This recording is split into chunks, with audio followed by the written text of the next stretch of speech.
이표도입니다. 저희는 2022년 3월 기준으로 저희 하우스에서 보고 있는 글로벌 데이터들의 큰 변화에 대해서 말씀을 드리고자 합니다. 한마디로 요약을 하자면 코로나19의 리스크가 어느 정도 좀 줄었지만 전쟁의 위험이 올라오고 있는 그런 국면이라고 저희는 판단을 하고 있습니다. 이 차트는 골드만삭스에서 가장 글로벌리 유명하고 큰 헤지펀드들, very important한 헤지펀드들이겠죠. 그러니까 S&P 500 지수 대비해서 어느 정도 성과를 내고 있는지, 결론적으로 봤을 때는 네거티브, 즉 마이너스 성과를 내고 있다. 알파로. 현재는 지금 보시면 약 20포인트 이상의 손실을 내고 있는 가운데 있는데요. 이 펀드들은 47포인트까지도 돈을 벌었습니다. 근데 이 구간을 보시면 마이너스 10에서 플러스 20 정도를 왔다 갔다 하고 있는 구간인데, 이 유동성을 통해서 훨씬 2배 넘는 성과를 냈다가 2배 넘는 손실을 지금 내고 있습니다. 그만큼 시장은 어려운 구간이다 라고 볼 수 있는 것 같습니다. 그러면 자산의 센티멘트를 파악하기 위해서 글로벌 펀드 매니저들의 서베이를 한 차트를 다음 페이지에 보시겠습니다. 이 글로벌 펀드 매니저 대상으로 해서 그러면 향후에 자산의 가격을 평가하기 위해서 당신들은 뭐를 중요하게 생각합니까? 라는 것을 물어봤습니다. 크게 5가지 정도가 대표적인 거였고요. 지금 미국의 CPI가 3% 이하로, 즉 소비자 물가지수가 3% 이하로 떨어지거나 미 연준이 2번 아니면 3번 정도만 금리를 올리고 끝내거나, 아니면 미국 S&P 500의 EPS 값이 240불을 넘어서거나, 그리고 한 5% 정도의 임금 상승을 통해서 강력한 미국의 소비로 이어지거나, 마지막으로 중국이 강력하게 통화 정책을 피거나, 요 5가지 정도를 뽑았는데, 여기서 저희가 중요한 발견을 하게 됩니다. CPI, 연준의 금리, 그리고 임금 상승, 그리고 중국 중앙은행의 통화 정책, 이것들을 요약하자면 다 매크로 관련된 얘기입니다. 거시경제 관련된 얘기를 하고 있는 거죠. 즉 탑다운으로, 즉 경제가 어떻게 바뀌느냐에 따라서 이 자산 가격들의 움직임이 결정이 될 거다. S&P 500이 5천을 넘을 수 있느냐 2022년에, 이런 것들은 다 매크로에 관련된 거다. 뭐 개별 기업들이 한 가지 있긴 있습니다. 하지만 나머지들은 다 매크로에 관련된 거다. 이런 것들이 자산 시장의 센티멘트를 결정한다. 주식, 채권, 원자재, 대체자산, 모든 자산에 있어서. 그리고 지금 마켓 센티멘트 측면에서 저희는 크게 이제 한 3가지 정도를 생각을 해야 되는데, 한번 구체적으로 한번 보시겠습니다. 마켓 센티멘트 측면에서 그러면 펀더멘탈은 좋으냐? 매크로 측면에서는 그렇게 좋지는 않다. 좋으면 위쪽에 표시가 되고요. 나쁘면 아래쪽에 표시가 됩니다. 두 번째로, 골드만삭스가 7월 초에 7번 올해 2022년에 금리를 올릴 것 같다라고 얘기를 했고요. 그게 7번인데, 생각해 보시게 되면 7번 정도가 골드만삭스가 얘기하고 나서 오히려 거꾸로 떨어졌습니다. 이게 사실은 저희가 알고 있는 러시아 이슈 때문이죠.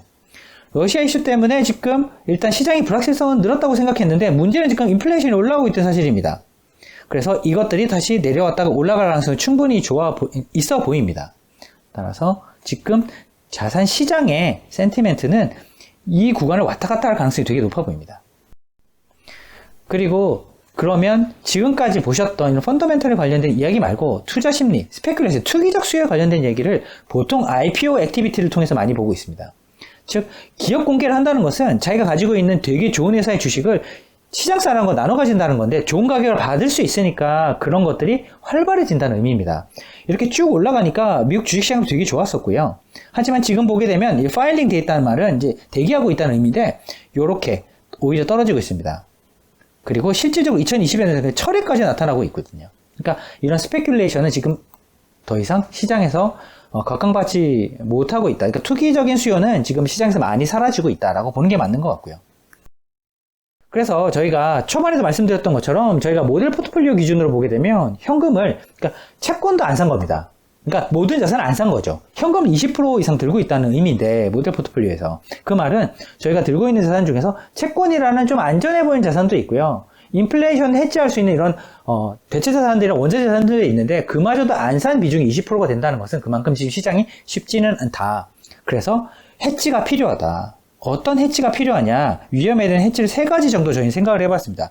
리세션, 실제 경기 불황이 온다거나, 그리고 단기적으로 인플레이션에 대한 부분이 있다거나, 마지막으로 만약에 내가 들고 있는 자산에 버블이 있다고 하면 이런 버블은 어떻게 지금 시장에서 반영되고 있는지를 공유드리고자 합니다.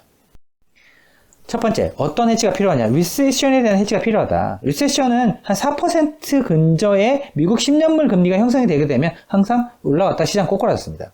따라서 지금 1.7%에서 있기 때문에 지금부터 금리가 2배에서 2배 이상 오르게 되면 리세션은 오니까 그 리세션이 왔던 경험에 비춰서 어떻게 대응을 해야 되는지 한번 고민해보면 좋을 것 같습니다. 첫 번째 해지는 이렇게 완성이 됐고요. 두 번째 해지를 가보시게 되면 이런 인플레이션의 리스크를 해지해야 된다는 부분입니다. 한 5년 동안 이렇게 이징을 통해서 양적 완화를 통해서 사실 원자재 가격은 엄청나게 떨어졌고요. 떨어지는 가운데 있어서 오히려 지금 반등이 나왔는데 5년 정도를 이제 거꾸로 되돌아갔습니다. 수준을 보시게 되면.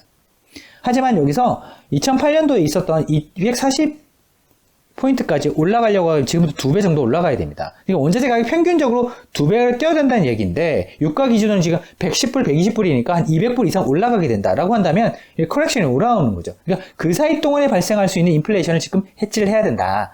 그 해지를 할 수 있는 자산을 지금 선택을 하는 것이 중요할 것 같습니다. 마지막으로 어떤 해지가 필요하냐면 버블에 대한 해지가 필요합니다. 본인들이 보유하고 있는, 투자자들이 보유하고 있는 자산이 만약에 버블에 관련된 리스크를 지고 있다. 그럼 해지를 해야 되는데 왜 해지를 해야 되냐면 저희가 지금도 대단히 중요한 킬러 애플리케이션이라고 할 수 있는 줌비디오라는 주식이 코로나 터지고 나서 오히려 또 훨씬 더 각광받으면서 성장률이 올라올 것이라고 예상을 했는데 물론 지금도 매출 성장률 좋고요. 그리고 이익의 성장률 꽤 잘 나오는 편인 것 같습니다. 물론 에너지 추정치보다 좀 작게 나오는 부분도 분명히 존재하긴 했습니다만 보면 오히려 올라갔던 걸 다 뱉어내고 지금 마이너스 손실을 기록하고 있습니다. 아직 S&P 500 지수 기준으로는 그래도 한 100% 가까이 올라간 수준이거든요. 최근에 좀 조정받았으니까 조금 더 빠졌을 수는 있겠지만 그래도 한 8, 90% 이상 성과를 내고 있는 국면인데 오히려 줌이 이만큼 빠졌다는 것은 시장보다 못했다는 수준이 아니라 오히려 이 버블이 지금 터지고 있다라고 볼 수 있는 것 같습니다. 따라서 지금 이익이 어닝스가 존재해서 그게 증가를 한다 손 치더라도 이런 위 어저스먼트 통해서 밸류에이션이 꼬꾸라지는 거 떨어지고 있는 부분이 훨씬 더 크다. 그러니까 마이너스 요인이 훨씬 더 크다. 플러스 요인보다. 그래서 이런 부분은 버블이 터지기 전에 내가 버블하고 좀 연관된 자산을 들고 있다라고 한다면 빨리 여기서 벗어나는 것도 좋은 투자 전략이 될 수가 있는데 손실을 크게 줄일 수 있는 거죠. 그런 부분을 한번 고민해 보시면 좋을 것 같습니다. 저희가 실제 모델 포트폴리오 비중에 대해서 솔직하게 말씀을 드렸는데 그 비중에 대해서 말씀드린 이유는 저희가 방금 말씀드렸던 이 세 가지 이슈에 관련돼서 해지를 꼭 하셔라 라고 말씀드리기 위해서 솔직하게 말씀을 드렸고요. 오늘 공유드린 이 데이터들이 만약에 의미 있는 변화가 좀 있다고 한다면 또 업데이트해서 공유드리도록 하겠습니다. 감사합니다.